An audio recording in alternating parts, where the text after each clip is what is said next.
या हिंदू शब्दाने या देशामध्ये जवळजवळ 1000 वर्ष तरी गोंधळ घातलेला आहे.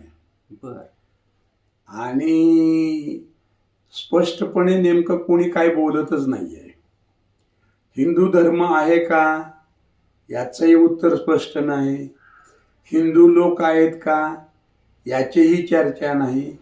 हा शब्द गोलमाल पद्धतीने प्रत्येकाला वाटेल तसा तो वापरला जातो आणि त्याच्यावरती आता महायुद्ध होण्याचं देशामध्ये वेळ आलेली आहे. बरं, हा हिंदू शब्द किंवा हिंदू धर्म जे मानलेलं जातंय ते कुणाच्या विरुद्ध, एका व्यक्तीच्या, एका समूहाच्या विरोधासाठीच वापरलं जाते ना.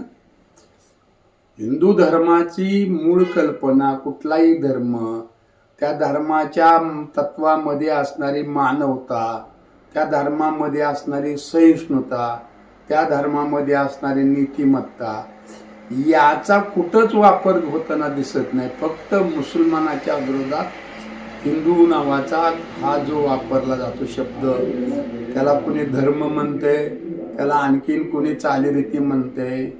हा सगळा गोंधळ जाणीवपूर्वक इथल्या वैदिक संस्कृतीनं आणि वैदिक ब्राह्मणाने निर्माण करून दिलेला आहे. मुळात आपण असा विचार करू, हा शब्द आला कधी? इसवी सनाच्या 8व्या शतकामध्ये हा शब्द आला. त्याच्यानंतर तो 12व्या शतकापर्यंत रूढ झाला.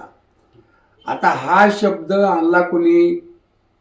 परक्यानं आणलेला आहे. त्या परक्यामध्ये मुसलमानांनी, बाबराने म्हटलेला आहे. त्याच्यानंतर सावरकर सारखे जे स्वतःला विज्ञानिस्ट म्हणतात त्याने तर तो शब्द फार फार फार अगदी सिंधू नदीच्या उगमाच्या अगोदरपर्यंत नेऊन ठेवलेला आहे.